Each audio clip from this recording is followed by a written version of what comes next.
ನಮಸ್ಕಾರ, ನ್ಯೂಸ್ 26ಗೆ ಸ್ವಾಗತ.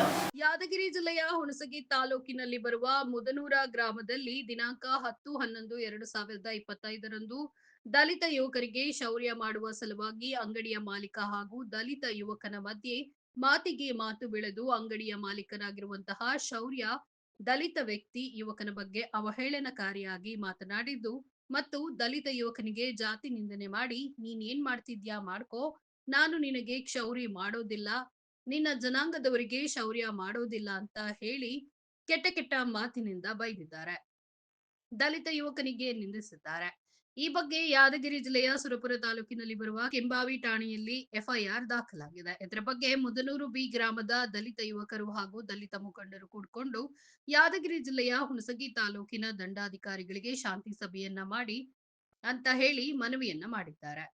ವರದಿ ಹನುಮಂತರಾಯಗೌಡ, ಯಡಿಯಾಪುರ, ನ್ಯೂಸ್ 26 ಕನ್ನಡ, ರಾಯಚೂರು. ಅಲ್ಲಿ ಎಲ್ಲ ಹೋಟೆಲ್ಗಳು ಎಲ್ಲ ಬಂದಾವ್ರಿ, ಮತ್ತು ಕಟಿಂಗ್ ಅಂಗಡಿನೂ ಬಂದಾವ್ರಿ. ಎಲ್ಲ ಚಾಲು ಆಗ್ಬೇಕು, ಮೊದಲಿನ ಥರನೇ ಇರಬೇಕು. ಎಲ್ಲ ಜಾತಿ ಅಲ್ಲಿ ಒಟ್ಟ ಇರಬಾರ್ದು ಅನ್ನೋದು ನಮ್ಮ ಉದ್ದೇಶ. ತಾಲೂಕು ದಂಡಾಧಿಕಾರಿಗೆ ಹೇಳೋದಂತಂದರೆ ಕಟಿಂಗ್ ಶಾಪ್ ಅವ್ರಿಗೆ ಎಲ್ಲ ಕಟಿಂಗ್ ಶಾಪ್ನವರಿಗೆ ತೊಗೊಂಡು ತಮ್ಮದಲ್ಲಿ ಇರ್ತಕ್ಕಂಥ ಜಾಗನ ವಜಾ ಮಾಡ್ಕೊಳ್ಳಿ, ಒತ್ತುವರಿ ಮಾಡ್ಕೊಂಡಲ್ಲಿ ಒತ್ತುವರಿ ಜಾಗಗಳಿದ್ದಾವೆ.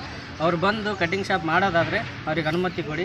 ಅವ್ರಿಗೆ ಅನುಮತಿ ಕೊಟ್ಟು ಎಲ್ಲ ರೀತಿ ಸಮಾನತೆಯಾಗಿ ಕಟಿಂಗ್ ಮಾಡಲು ಅವ್ರಿಗೆ ಹೇಳ್ಬಿಟ್ಟು ನಿರ್ಧರಿಸಿ ಇವ್ರು ತಹಸೀಲ್ದಾರ್ ಬಂದ್ಬಿಟ್ಟು ಅಲ್ಲಿ ಶಾಂತಿ ಸಭೆಯನ್ನು ಅವ್ರು ಕೊಡ್ತಾರೆ ನಮಗೆ. ಆದರೆ ಖಂಡಿತವಾಗಿ ನಮ್ದು ಯಾವುದೇ ರೀತಿಯಾದಂಥ ಅಪೋಸಿಟ್ ಇಲ್ಲ.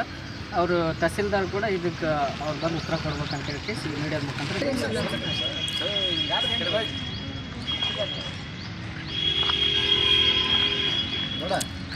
ಯಾದಗಿರಿ ಜಿಲ್ಲೆಯ ಹುಣಸಗಿ ತಾಲೂಕಿನಲ್ಲಿ ಬರತಕ್ಕಂಥ ಮುದ್ನೂರು ಗ್ರಾಮದಲ್ಲಿ ದಿನಾಂಕ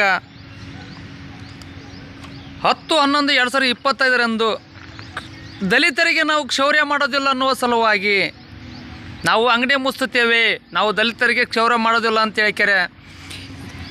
ಇವಾಗ ಕ್ಷೌರ್ಯ ಮಾಡತಕ್ಕಂಥ ಅಂಗಡಿಯ ಮಾಲೀಕರು ದಲಿತರಿಗೆ ಹೇಳಿದ್ದಾರೆ. ಯಾವ ರೀತಿಯಿಂದ ದಲಿತರ ಮೇಲೆ ದೌರ್ಜನ್ಯ ಆಗ್ತಿದೆ ಅನ್ನೋದು ಇದು ನಮ್ಮ ಕರ್ನಾಟಕ ಸರ್ಕಾರದಲ್ಲಿ ಇನ್ನೂ ಗೊತ್ತಾಗ್ತಿಲ್ಲ. ಒಂದು ಮಾನ್ಯತಾನೇ ಒಂದು ಬೆಳಗಾವಿ ಧಾರವಾಡ ಜಿಲ್ಲೆಯಲ್ಲಿ ಒಂದು ಘಟನೆ ಆಯಿತು. ಧಾರವಾಡ ಜಿಲ್ಲೆಯಲ್ಲಿ ಒಂದು ಅಹಿತಕರ ಘಟನೆ ಆಯಿತು.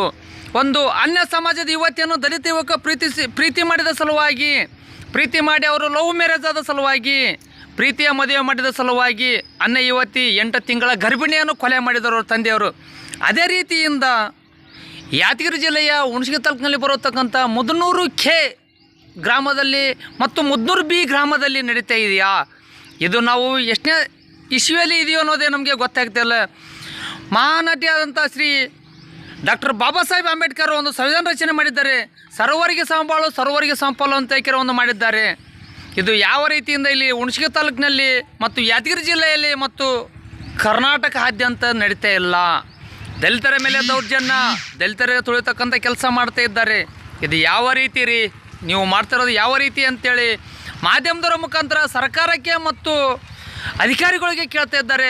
ಇಲ್ಲಿ ಹೋಗೋಣ ಬನ್ನಿ, ಇಲ್ಲಿ ಮುದನೂರು ಗ್ರಾಮದಲ್ಲಿ ಯಾವ ರೀತಿಯಿಂದ ಅಹಿತಕರ ಘಟನೆ ಆಗಿದೆ ಅನ್ನೋದು ಕೇಳೋಣ ಬನ್ನಿ. ಇಲ್ಲಿ ಇದ್ದಾರೆ ಮುದನೂರು ಗ್ರಾಮಸ್ಥರು. ಸರ್, ಏನಾಯಿತು ಮುದನೂರಲ್ಲಿ? ಕಟಿಂಗ್ ಮಾಡ್ತಾ ಇಲ್ಲರಿ. ಈಗ ಚಾ ಹೋಟೆಲ್ದಾಗ ಬಿಡ್ತಿಲ್ಲ. ಚಾ ಹೋಟೆಲ್ದಾಗ ಚಾ ಕುಡಿಯೋಕೆ ಹೋದ್ರೂ ಚಾ ಕೊಡ್ತಾಯಿಲ್ಲ, ಏನಿಲ್ಲ. ಒಟ್ಟು ಜಾತಿ ಭಾಳ ಅದ್ರಿ ನಮ್ಮ ಊರಲ್ಲಿ. ಒಟ್ಟು ಬಂದು ಹೋಗ್ಯಾರ್ರಿ. ಬಂದು ಹೋದ್ರಿಂದ ಏನು ಅಲ್ಲಿ ಸ್ಪಂದನೆ ಮಾಡ್ತಿಲ್ಲ. ಒಂದು ಇದು ಶಾಂತಿ ಸಭೆ ಮಾಡ್ತೀನಿ ಅಂತ ಇದು SP ಬಂದಿದ್ರಿ. SP ಸರ್ ಬಂದಾಗ ಒಳ್ಳೆ ಇನ್ನೊಂದು ಸತ್ಯ ಬಂದು ಓದ್ತೀನಿ, ಎಲ್ಲ ಗ್ರಾಮಸ್ಥರು ಕಲಿಸ್ತಾರೆ, ಶಾಂತಿ ಸಭೆ ಮಾಡ್ತೀನಿ ಅಂತಂದ್ರಿ. ಮತ್ತು ಒಳ್ಳೆ ಬರಲಿಲ್ಲ ರೀ.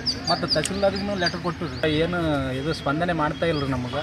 ಯಾವುದೇ ರೀತಿಯಾಗಿ ಅಲ್ಲಿಗೆ ಬಂದು ಏನು ಕೇಳ್ತಾ ಇಲ್ಲ, ಏನಿಲ್ಲ. ಯಾರು ಕೈ ಓಡೋದ ಏನು ಗೊತ್ತಿಲ್ಲ ರೀ.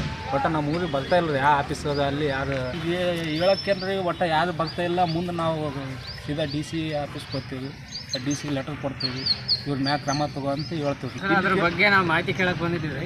ಅವರು ತಹಸೀಲ್ದಾರು ಅವ್ರು ಒಳಗಡೆ ಇದ್ದರು. ಅವ್ರು PS ಅವ್ರಿಗೆಲ್ಲ ಹೇಳಿ ಕುಂದಿರ್ಸಿದ್ರು. ನಾವು ಬಂದು ಅವ್ರು ಕೇಳ್ಬೇಕಂತ ಹೇಳ್ಬಿಟ್ಟು ಒಳಗಡೆ ಹೋಗ್ಬೇಕಂದ್ರು. ಅವ್ರೇನಂದ್ರು, ಸರ್ ಯಾರು ಒಳಗೆ ಬಿಡಕ್ಕೆ ಹೋಗ್ಬೇಡ್ರಿ, ಊಟಕ್ಕೆ ಹೋಗ್ತಾ ಇದ್ದಾರೆ, ಹೊರಗೆ ಯಾರು ಬಿಡಬೇಡ ಅಂತಂದ್ರು. ಅವ್ರು ಹೊರಗೆ ಬಂದಾಗ ನಾವು ಕೆಲವೊಂದು ಮಾಹಿತಿಗಳು ಅವರಿಂದ ಕೇಳ್ಬೇಕಂತ ಹೇಳಿ ನಾವು ಆಸೆ ಪಡ್ತೀವಿ ರೀ. ಅವ್ರು ಯಾವುದೇ ರೀತಿ ನಮಗೆ ರೆಸ್ಪಾನ್ಸ್ ಮಾಡ್ದೇನೆ ಅವ್ರವ್ರದ್ದು ಅಧಿಕಾರಿಗಳಿಗೆ ಏನು ಕೆಲಸಗಳೇನು ಕೇಳ್ಕೊಂತ ಅವ್ರ ಕಡೆ ಹೋಗೋದು. ಅವ್ರು ಹೋದ ನಂತರ ನಾವು ಮತ್ತೆ ಅದೇ ಪತ್ರ ನಿಂತಿರು ಮತ್ತೆ ಬಂದು ಈಗ ನಮಗೆ ಇಲ್ಲಿ ನಾವು ವರದಿ ಮಾಡ್ಲಕತ್ತೀವಿ. ಅವ್ರ ಕಡೆ ಗಾಡಿ ತೊಗೊಂಡು ಇನ್ನಷ್ಟು ಸುದ್ದಿಗಾಗಿ ನೋಡ್ತಾ ಇರಿ ನ್ಯೂಸ್ 26 ಕನ್ನಡ. ನಾವು ನಿಮ್ಮೊಂದಿಗೆ.